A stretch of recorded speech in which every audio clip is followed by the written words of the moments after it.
I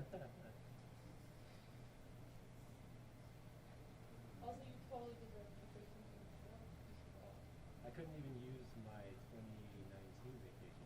I wasn't even able to finish that. Sorry, that's 20. Is this Inspector Moyer by chance? Or? You have to get paid out. Yes, it is. Hey, perfect. You sound great. Thanks so much. Thanks, pal. Like I was able to carry over 2020 to this year, but I have like 3 days that I didn't even use that from the previous year. Yeah. You know an Adrian Real?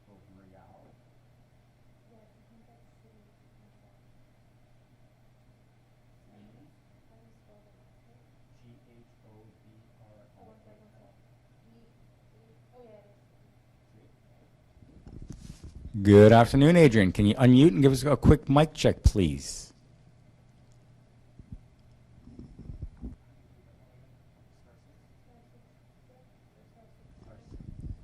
Adrian, I think if you're on a phone, there you go. Can you give us a mic check? Can you hear me now? Hello. Yep, you sound great. Should we put you down for a question? No, you have to unmute and let us know. Yes, please. Yes, please. Perfect. And you're with, is it City? Yes, City TV. Just for clarity, so am I asking, so I unmute on my computer, am I asking through my computer or on my phone, or how does this work here? It's my first time jumping on one of these. Whatever you're using now, when you're called upon, you will hit unmute and ask your question. Okay, we'll do that. Thanks, Adrian.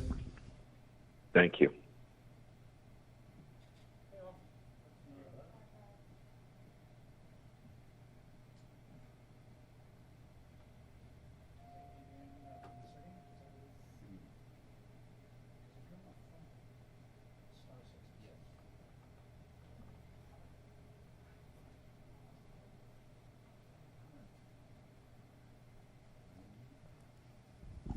Good afternoon, Jenny. Did you want to unmute yourself and give us a quick mic check, please? Hello, hello. Hey, you sound great. Thanks so much. Happy Monday. Happy Monday. And Paul, could you unmute and give us a quick mic check, please? Good afternoon. Can you hear me okay? Yeah, you sound great. Thanks, Paul. Thanks very much.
Good afternoon and welcome to the City of Toronto's COVID-19 media briefing for Monday, March 15th, 2021. Joining us today is Toronto Mayor John Tory, Toronto Fire Chief and the General Manager of the Office of Emergency Management, Matthew Pegg, and Toronto's Medical Officer of Health, Dr. Eileen Davila.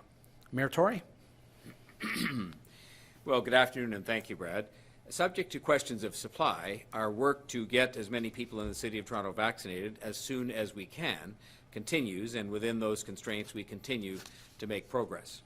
Our healthcare partners and Toronto Public Health have now administered a total of 263,532 COVID-19 vaccine doses in the City of Toronto. The effort to get shots in arms continues today, with 18 clinics open across the city. This is good news and represents solid progress.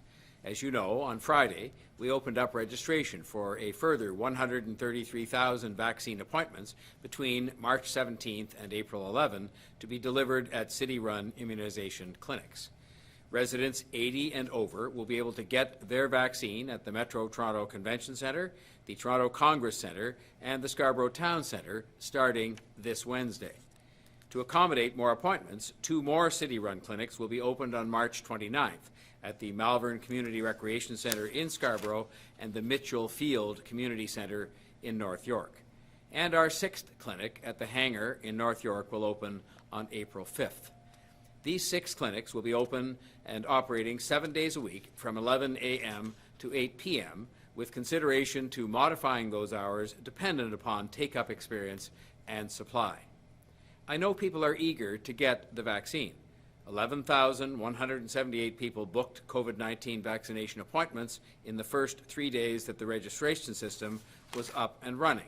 And of course, it continues to be up and running on a provincial basis today, as well as a call center. This is on top of the clinics our healthcare and hospital partners are conducting every single day. We know more vaccine is on the way, and we are urging the provincial and federal governments to send us as much vaccine as possible so that we can ramp up our efforts. This is a Team Toronto effort to get shots in arms and to stop this virus and to bring this pandemic to an end. I encourage all residents 80 and older to book an appointment either online or through the provincial call centre. And I encourage everyone who has someone in their life who is 80 years or older to reach out to them, encourage them to book an appointment, and offer to help them if they need help either with the registration itself and or with attendance at the vaccination site. This vaccine will protect you and your loved ones, so please get vaccinated as soon as you are eligible. A reminder that the provincial registration system and call centre are available at this time for residents 80 years of age and older.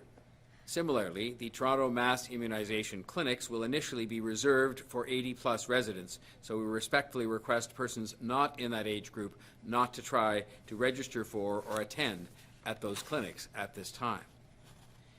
In other good news, I am pleased to announce that the city will be expediting the opening of its community and allotment gardens this year so that gardeners can get a head start on the 2021 season. Although they typically open in early May, we know how important they are for residents in a number of respects at this time. These 81 community gardens and 12 allotment gardens across the city help to provide residents with a source of fresh food and a way to get outside and get fresh air and exercise, all of which are particularly important at this pandemic time. Community gardens will begin opening this week on a location-by-location basis until mid-May, and allotment gardens will open on March 17th.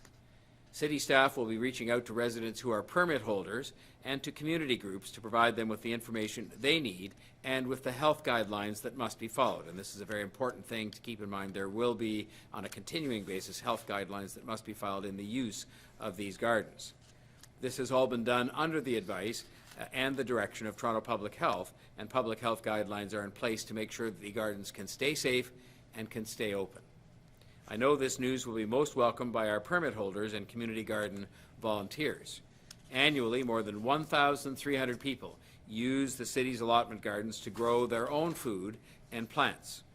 Although water service will not be available until May to reduce the risk of damage to pipes caused by colder temperatures, gardeners are encouraged to get an early start on their planning and preparation work.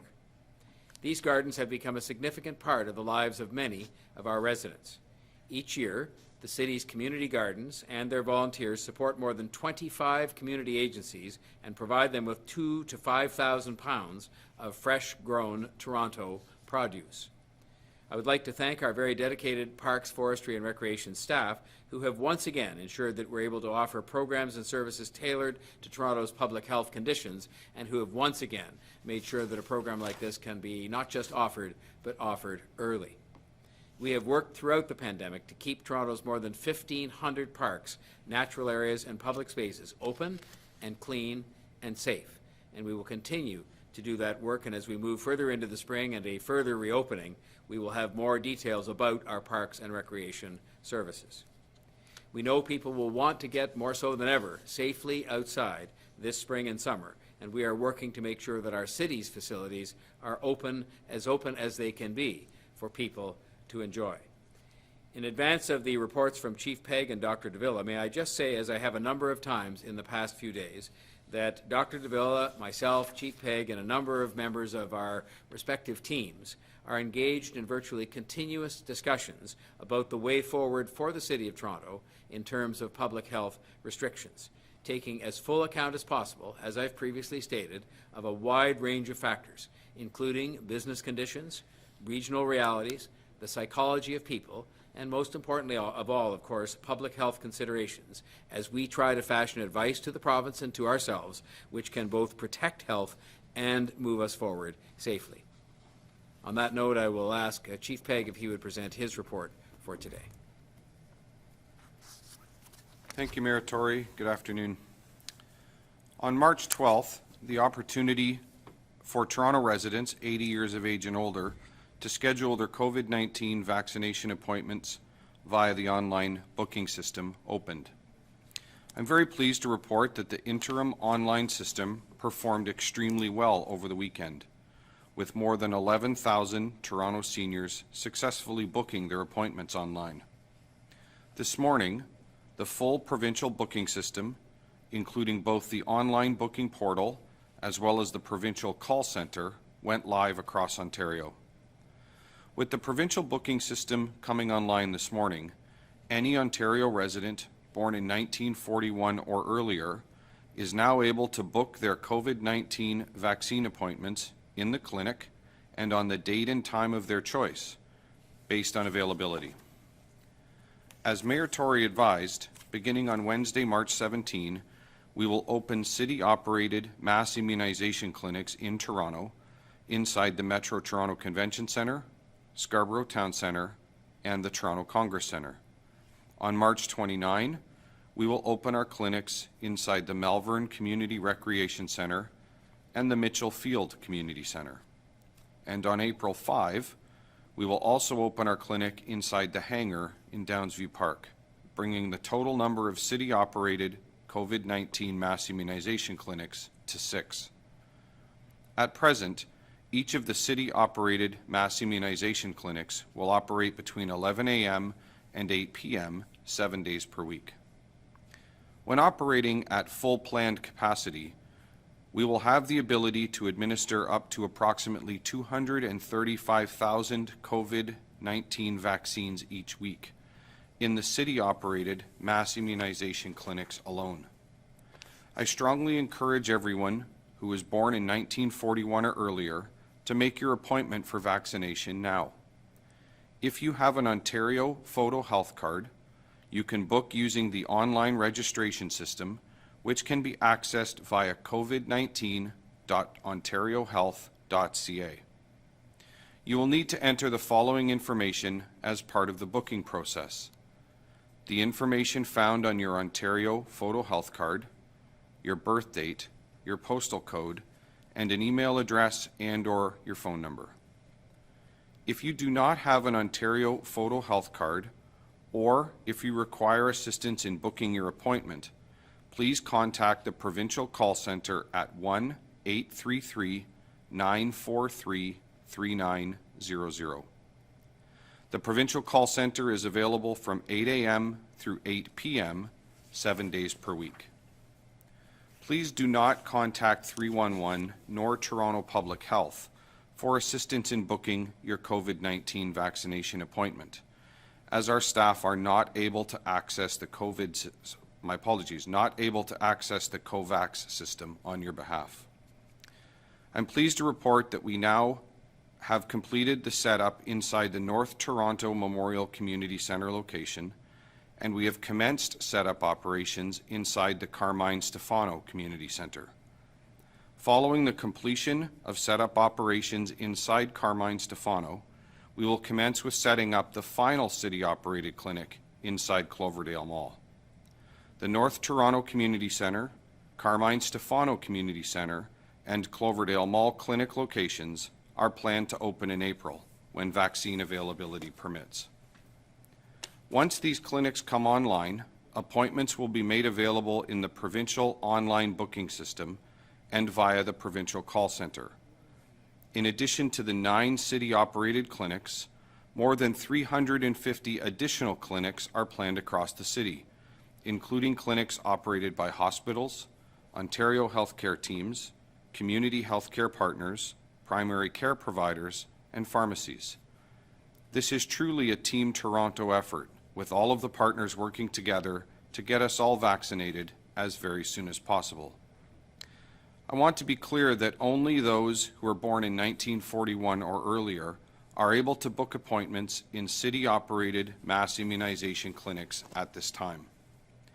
In order to avoid placing unnecessary loading on the booking system, we ask those who do not meet these eligibility criteria to avoid trying to access the online booking system until such time as you are eligible for vaccine. This will help to ensure an efficient and effective booking process for everyone as we move forward. If you choose not to book an appointment now, or you are unable to book your appointment for any reason, rest assured your opportunities to book your appointment will continue. Once you are eligible for vaccination under the Provincial Vaccine Priority Framework, you remain eligible continuously thereafter. Finally, please remember that vaccine is not available in city-operated immunization clinics without a confirmed appointment. Please help us maintain effective clinic loading by not coming to a clinic unless you have a confirmed appointment. I thank everyone in advance for their continued patience and cooperation. Please continue to monitor toronto.ca/COVID-19 for the most up-to-date information on immunizations in Toronto. Thank you. I now invite Dr. Davila to bring her update. Thank you, Chief, and good afternoon. Today, I'm reporting 387 new cases of COVID-19. 282 people are in hospital and 49 people are in ICU. I'm sorry to have to report 2 additional deaths today. Sadly, this means that to date, we've lost a total of 2,721 loved ones from our community to COVID-19. It was only a couple of months ago, on January 7th of this year, that we passed 2,000 deaths in our city. On February 8th, I shared with you that we are in a transition from one pandemic to another, a transition to a new pandemic.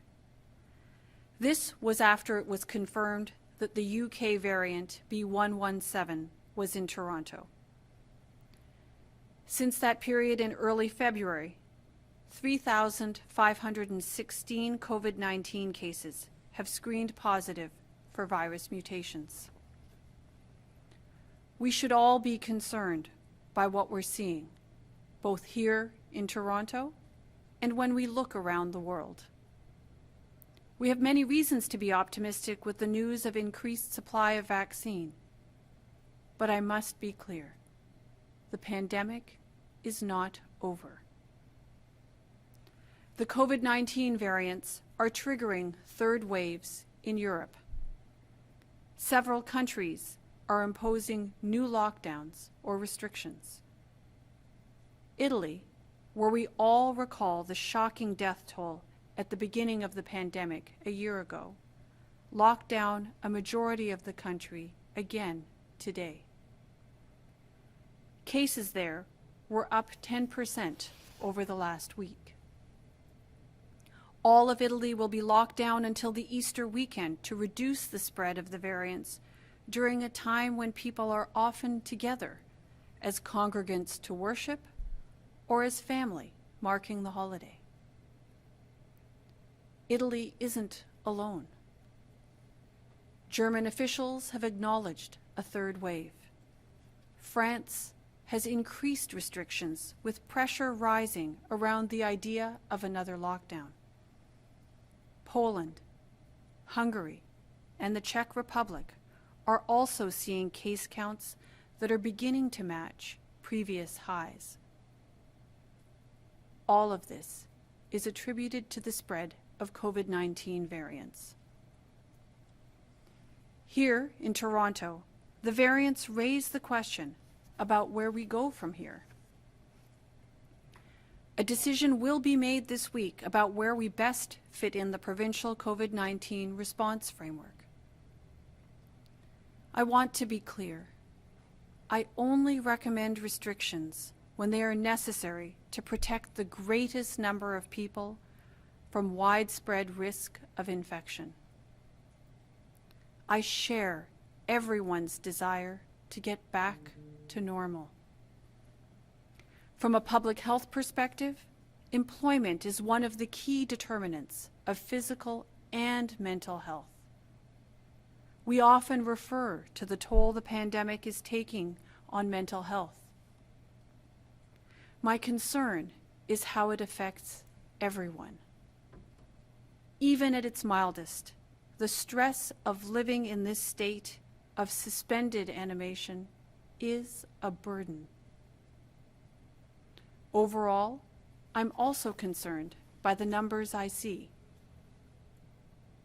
Toronto's 7-day moving average for new COVID-19 cases is now sitting at 420, up from 354 on the 9th of March. The reproductive number for variants of concern is 1.2, and the reproductive number for overall cases is 1.1. The percentage of tests coming back positive for COVID-19 has increased slightly to 4.3. The most recent figures for Toronto that measure device time at home show a decline to 78.6%, meaning fewer people are staying close to home. The data also indicated more Torontonians were traveling to areas where restrictions were lower. We're on the move again, and although the risks remain, in some respects, they are higher than ever because of COVID-19 variants. I'm sharing this as a reminder that what we all do in our daily lives going forward is the key to preventing or at least limiting the spread of variants. And the single most important thing anybody can do to protect themselves and those around them is to get vaccinated as soon as they are eligible. While we have yet to see a sufficient and steady supply of vaccines for Toronto, our local supply is increasing, and if you are amongst those eligible for vaccination, I urge you to book your appointment. If you have a parent, relative, friend, or neighbor over 80 years of age, please check in on them. Please reach out to find out if they need help making arrangements for their vaccine or help to get to their appointment. I also ask that you help to remind people of the benefit of this protection from COVID-19. If you have questions about vaccines, I encourage you to speak with your family physician or visit our website or other credible information source. The pandemic is not over. It will be. We are nearing the finish line, but we're not there yet.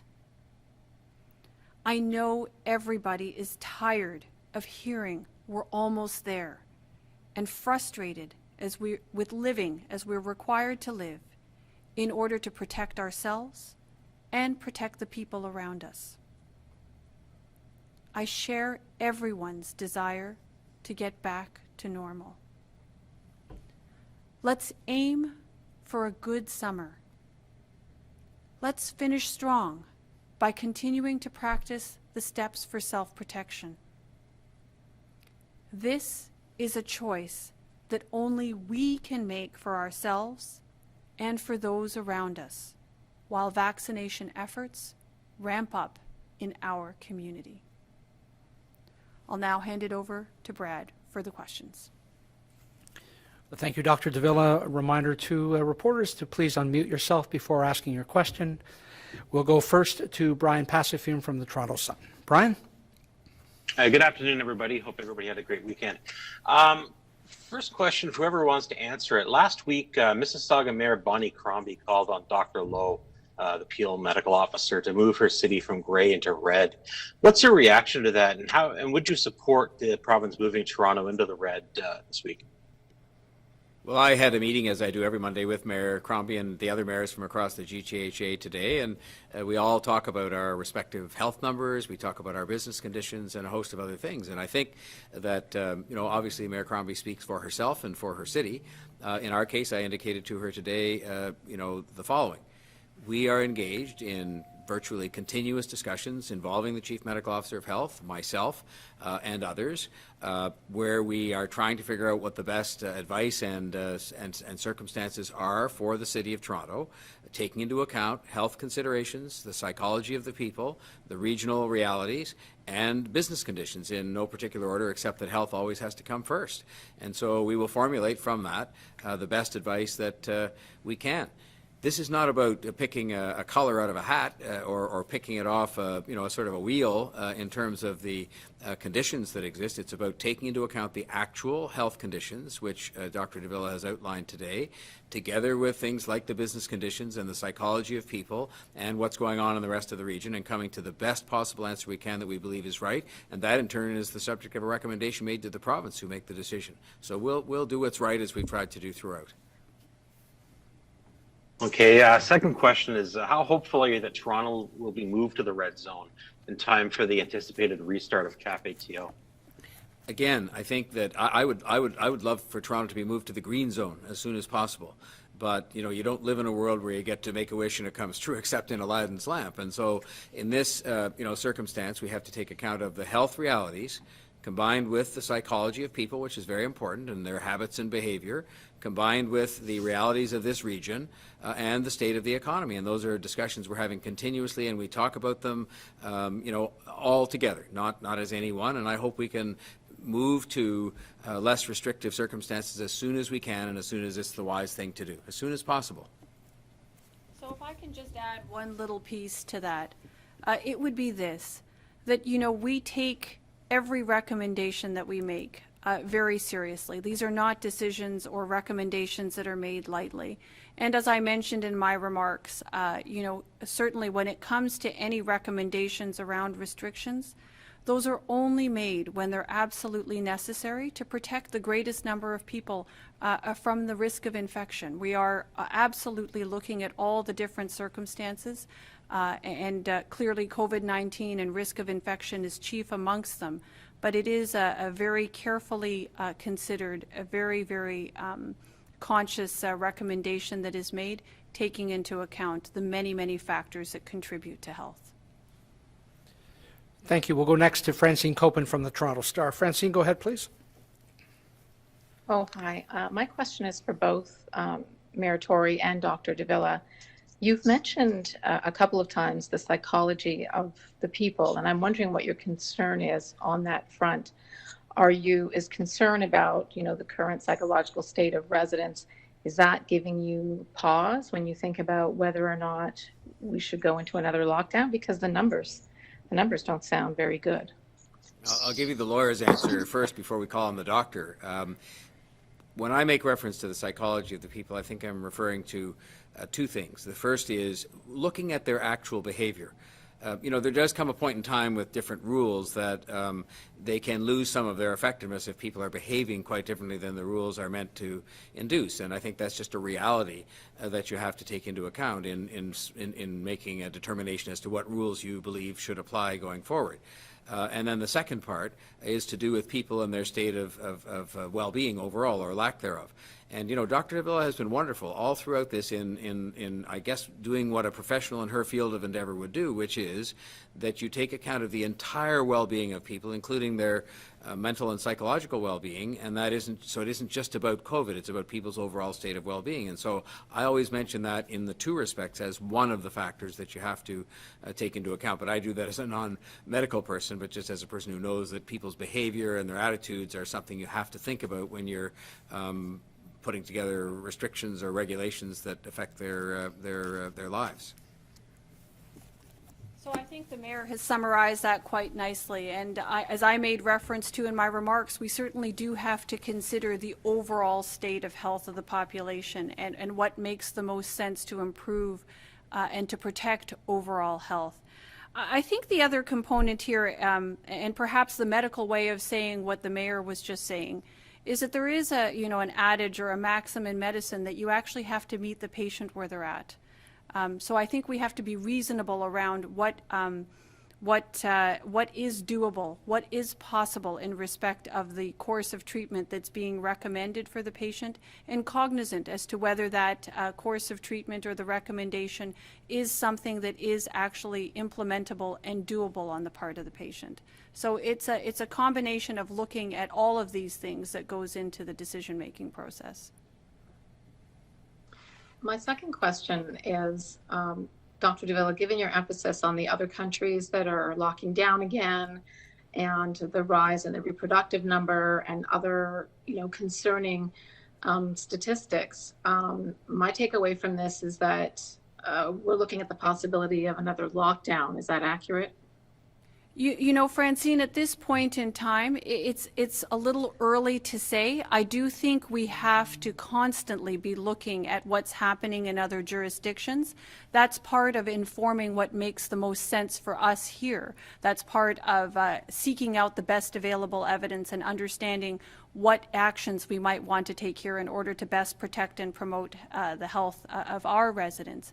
But I think fundamentally what we know is that variants of concern are more transmissible, they are giving rise to more serious illness, and we need to pay attention to that. I think the good news part of the story is that we know what works.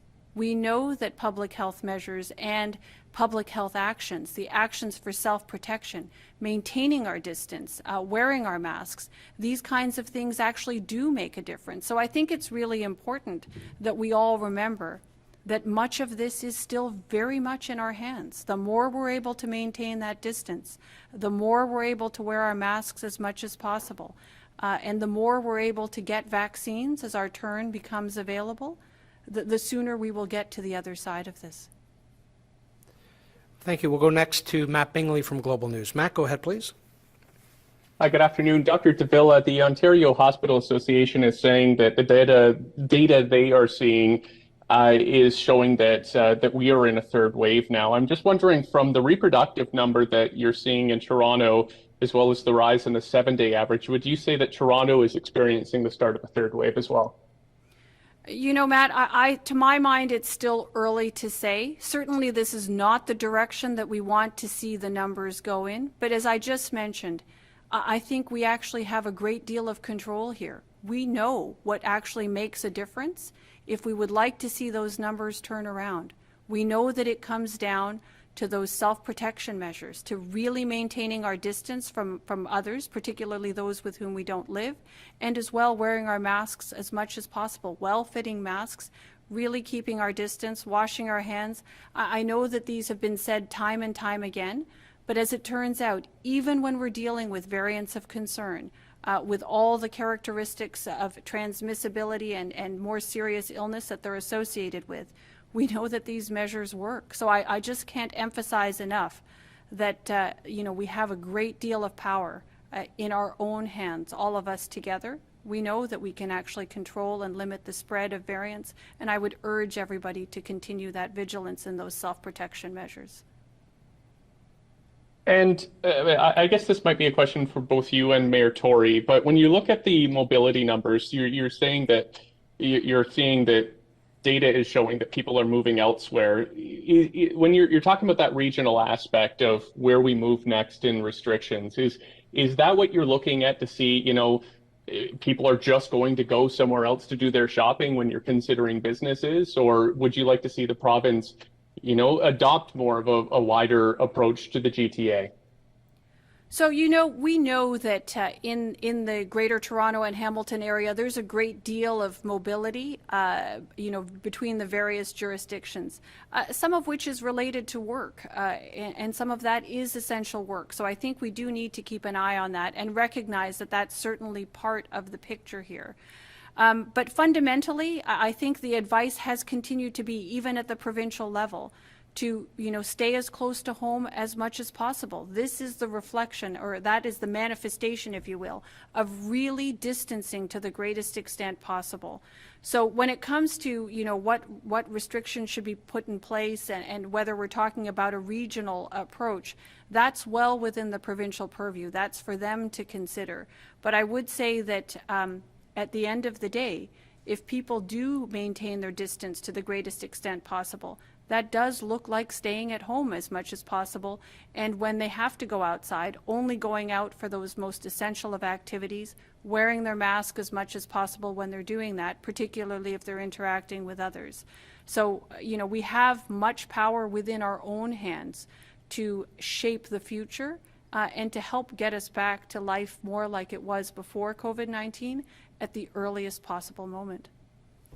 If I can just add to that, Matt, we're so close. I mean, we're, the time when lots of people will have been vaccinated and where we are now, and if we can just bridge that gap while the chief ramps up the vaccinations and the province and the hospitals do, by having people just stay home and keep their distance from each other. And, it isn't so much people, sure, it's thousands of people, we can see it from the phone data, going literally to shopping malls that were open. Now the ones that are more open in Toronto, yes, there's that.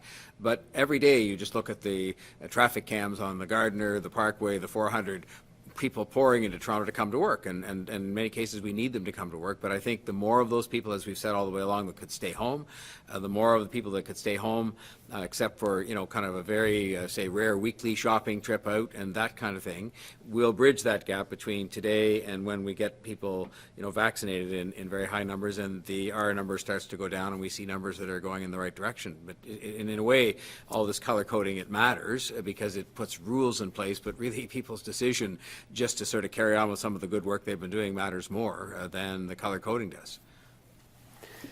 Thank you. We'll go next to Natalie Johnson from CTV News. Natalie, go ahead.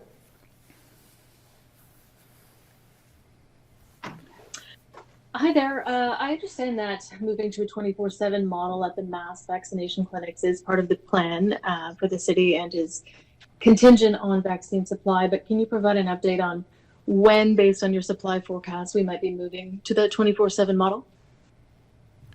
Sure, Natalie. So like we've said from the start, we have plans in place to expand clinic operations when the time comes, and I would say that time is likely to be considered, and in fact we will consider at the point where we hit about the threshold of 500,000 doses a month. Somewhere between there and, of course, our planned capacity is almost 1 million doses a month. Once we hit the 500,000 dose per month mark, we would be at the point where it would make sense for us to consider expanding clinic operations into and potentially including 24-hour, but I don't see that happening before that point. Are we talking the summer then, do you think, that we might hit that 500,000 point? Yeah, very hard to predict because it's entirely dependent upon the supply and availability of vaccine to us. We are in a position right now where we could administer significantly more doses of vaccine than are being made available. So at the point when we have enough vaccine to get all 9 clinics open and to operate them at their capacity, we'll be ready to go with expanded clinic operations to meet the needs of our city. Thank you. We'll go next to Nick Poivert from CBC News. Nick, go ahead.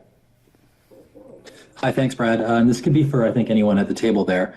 I'm just wondering if you can provide an updated sort of assurance, if there is one, to people who are either undocumented or migrant workers who are living in the city when they become eligible during phase 2.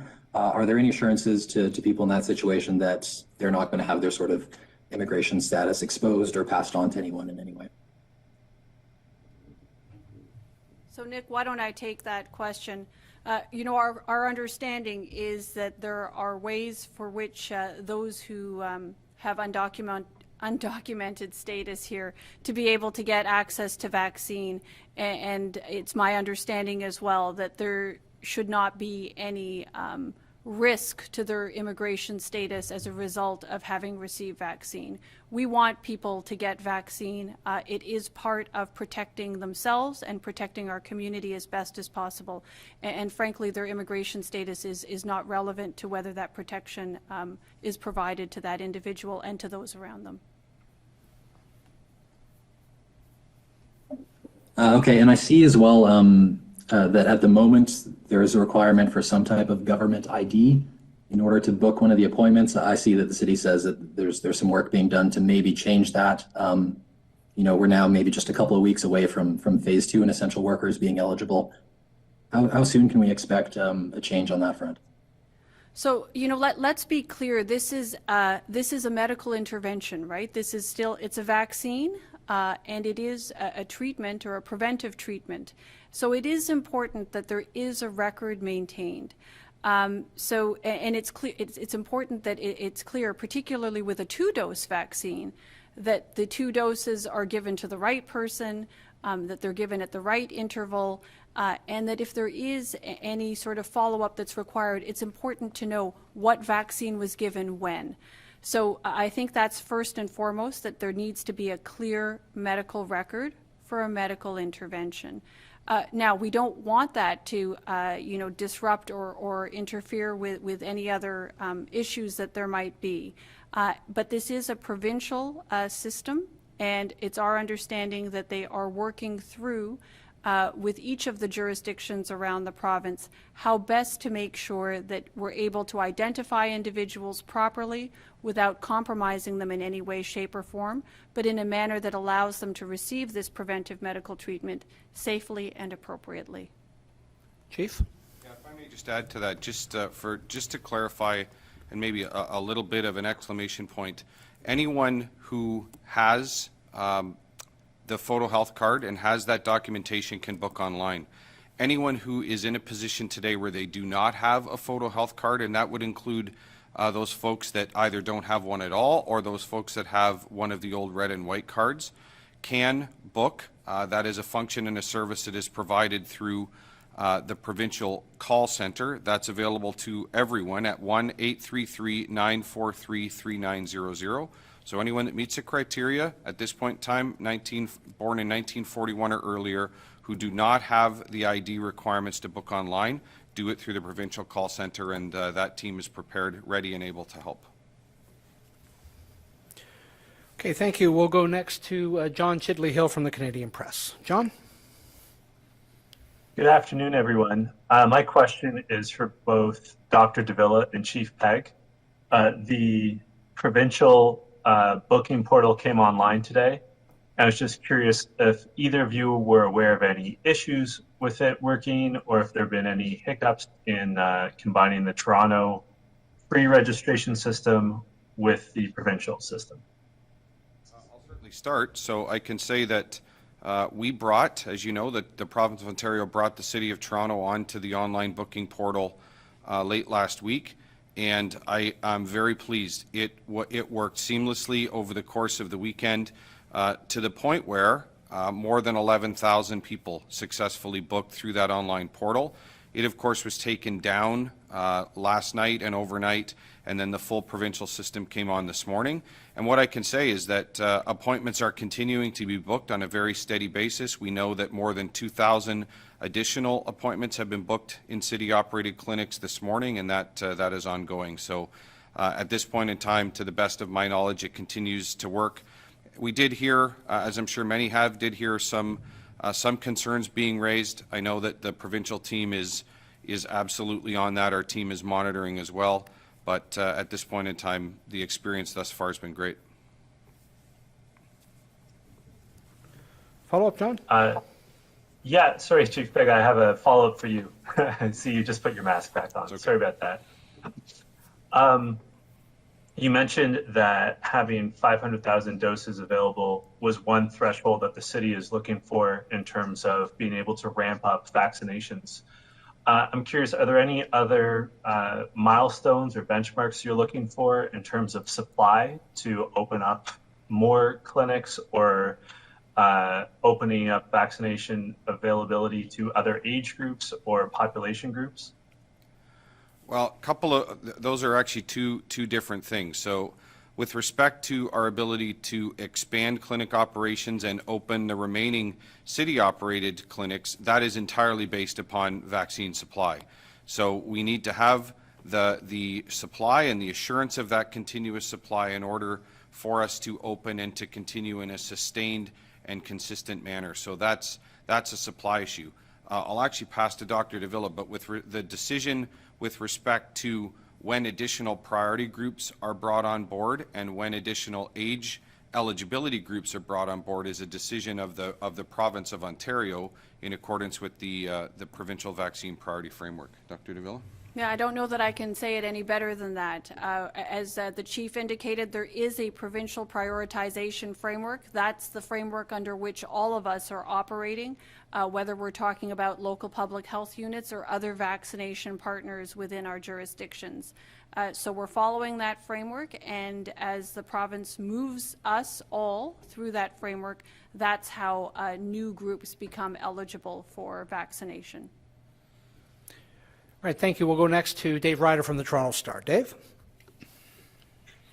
Hi, everybody. Dr. Davila, looking at the detailed Excel information on the city dashboard, it shows a pretty strong decrease in new daily infections, the 7-day average, until about March 2nd. And then it starts what is now like a pretty steep climb upwards. Can you tell me why would it turn around on March 2nd? Do you think that's kids going back to school a little earlier, or is it variants, or is it a combination of both?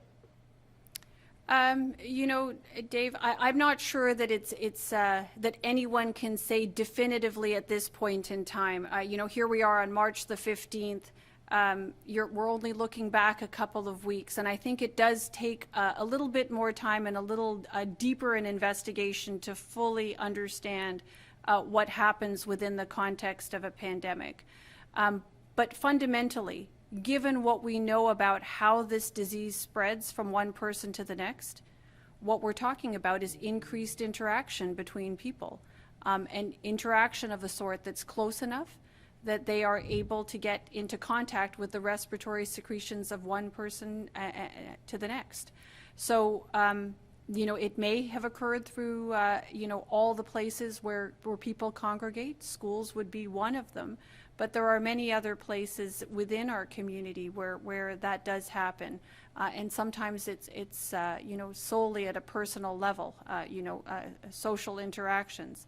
So this is fundamentally what it comes down to. Interactions between people in close contact and oftentimes without the use of appropriate protection, like a mask, so as to prevent transmission from one person to the next.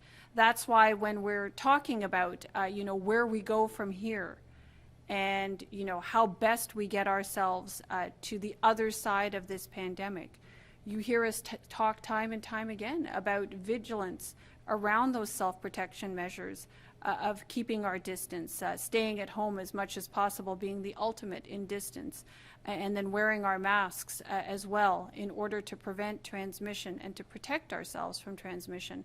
These are the things that actually will prevent that from happening, or at least limit it to the greatest extent possible and allow for our vaccines to have the greatest effect possible.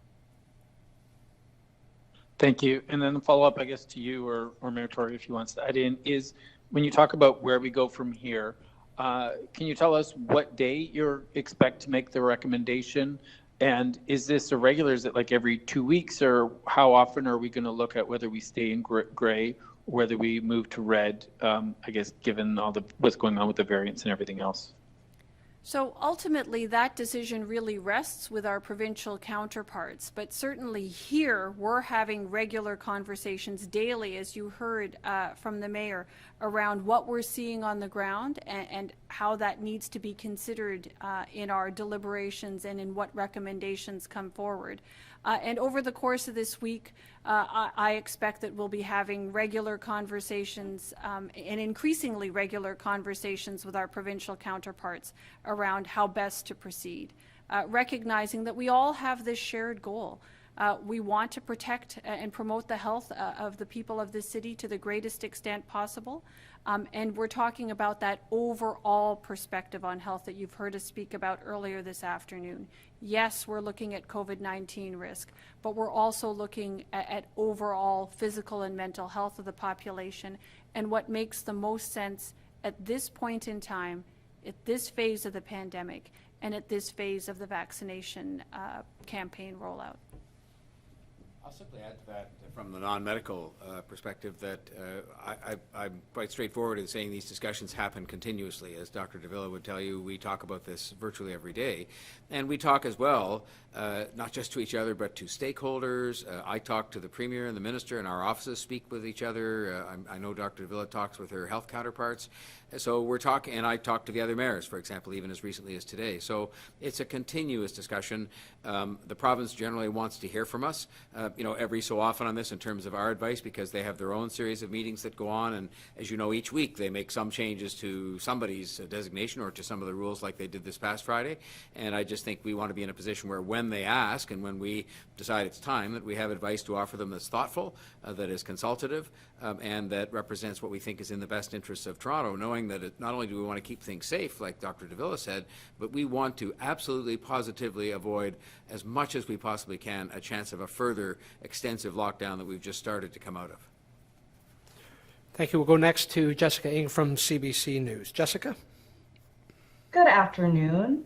Just on that same note, I mean, if the Ontario Hospital Association is saying that we, are in a third wave, and I know, Dr. Davila, you said earlier that, it's too early to say, but if we are on the precipice of a third wave, how soon could these businesses, many of which that are just starting to reopen, how soon could they potentially, again, see lockdown measures take them into further closure and further debt at this point?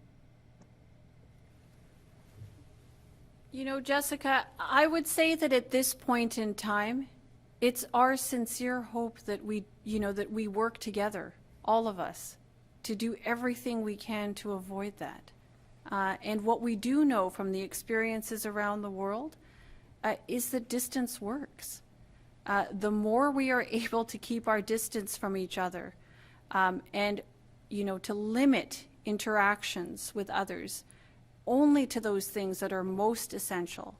And when we have to do that, the more we are able to wear our masks and wash our hands and practice those steps for self-protection, the more successful we will be at preventing the spread of these variants of COVID-19 and at the very least limiting their spread in our community so we can avoid that. I mean, there's no question. You've heard us say this many times. None of us wants to, continue to live in a state of, as I described it, suspended animation. This has a significant burden on all of us. And we know we're so close. You've heard the mayor talk about this just this afternoon. And we know what works. So we're really asking people as much as possible, and we know this is hard. We know this is a tough ask. Limit your interactions to the greatest extent possible. Practice the measures for self-protection. Get your vaccine when your turn becomes available. And we will soon see ourselves, on the other side of this without having to go to those kinds of restrictions or to lockdown type measures in the future, as the mayor just said. We are really, really trying to do what's best, to apply the knowledge we've gained over the course of the last year, to learn from the experiences of other jurisdictions, to allow us to enjoy the best possible health. And we do mean health in all aspects here in the city. Thank you. And just a secondary question. Since Toronto moved to the gray lockdown stage, have bylaw officers been vigilantly ticketing businesses that have gone over that 25% threshold? Have there been measures put in place to increase monitoring? Or what has the city seen in that respect? Chief, and then maybe Carlton's also on the line, Chief. Sure, I'll start and certainly hand off to Carlton. Our enforcement activity and our enforcement strategy, if you will, has not changed. Our coordinated enforcement team is continuing to be in place as it has been in the past, working both proactively as well as in response to complaints. So as always, when complaints or concerns are raised, they are assessed, they are triaged and responded to on a priority basis on the basis of determination of risk, as well as our proactive activities on a daily basis. So Carlton may wish to add. On that? Actually, nothing further to add. Well said, Chief. Okay, thank you for that, Carlton and Jessica. And finally, final question is to Adrian Gabriel from City News. Adrian, go ahead, please. Hi, good afternoon. As you both all mentioned this morning, I think a question probably for Dr. Davila. Friday through Sunday, the city saw just over 11,000 vaccination appointments booked by those 80 and over in the city of Toronto. By comparison, a couple weeks ago, York Region launched their online portal, and they saw 20,000 80 and over seniors in that region book an appointment within a matter of hours. So my question is, are you concerned that about 10.5% of those who still need a vaccine in Toronto who are 80 and over have booked an appointment? Is there a reason why enrollment numbers seem low in Toronto over a matter of days compared to what our neighbors to the north saw in a matter of hours? So I think that understanding the flow of vaccination appointments and bookings as we've seen them will require a lot of digging into the system. And I would also suggest this. We know that our mass immunization clinics, us, the City of Toronto, Toronto Public Health, we are but one vaccination partner. We have several other vaccination partners who are participating, and we're grateful for that, in vaccination efforts, including providing vaccines to those who are in that 80-plus category. So what we're looking at is just, and that 10,000 that we reported, or 11,000 that was reported over the weekend, only looks at those that booked into our mass immunization clinics and does not account for those who have booked into other vaccination partners' clinics. So I don't think that gives us a full perspective as to what's happening here in the 80-plus population. And clearly, across the entire province, we're all working very hard to ensure that all those who would like to receive a vaccine and are eligible to receive a vaccine get that vaccine as efficiently and as quickly as possible. Could I just add one more thing, which is, I believe I'm correct in saying that the 11,000 that have booked appointments is in addition to upwards of 40,000 people in the 80-plus age group who've already received a vaccine in the City of Toronto. And that was after we had a much larger number of people in the frontline worker stage 1 category to look after. Including a lot of people from 905 who ended up having their vaccination here, but there are people who were frontline responders. We have far more of those. Half the doctors in all of Ontario reside in the City of Toronto or work here and receive their vaccination here. So these are challenges we had to meet, but we've nonetheless vaccinated tens of thousands of people over 80 already, and now have these 11,000 appointments plus, because it goes on today. So I think that we're ramping it up. It's a team effort, and we're working with the hospitals, and we're not, we're just in a competition, I guess, right across the province, all shoulder to shoulder to get this done as soon as we possibly can for everybody, including the over 80s and everybody else. Just one follow-up. I know you mentioned the hospital partners that are working. Is the city able to track? Do you have any idea how many additional appointments have been booked at the pop-up clinics and at the hospital level, Dr. Davila? And I guess, if we don't see the percentage of 80 and over go up of people booking appointments by mid to end of week, is there then real cause for concern? So a couple of things. When it comes to that, or the numbers that are booked into hospital clinics, I don't have access to that in real time, but we do have a table, a health sector vaccine leadership table that is meeting regularly here in the city to discuss those issues and to share information around our vaccination efforts. And of course, as people get entered into that provincial COVAX system, as they receive their vaccines, then it becomes easier to report and understand on a total basis, who in Toronto has been vaccinated and at which clinics. So I think the information will come in over time. When it comes to looking at what we're seeing in terms of, how much coverage do we have of the various populations as their eligibility comes up, we're constantly monitoring that. That's part of our job to ensure that, we understand who's taking up the vaccine, who might not be taking it up at optimal levels, so that we can then determine what are the appropriate courses of action to ensure that whether it's a question of access or a question of information, that we're addressing those questions and making sure that we're getting vaccine out and available to people who are interested in pursuing that vaccine as quickly as possible.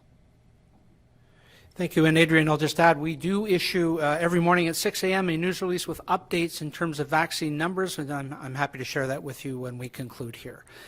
Thank you all. That does conclude today's briefing. Our next scheduled briefing is on Wednesday at 2 p.m. Stay well.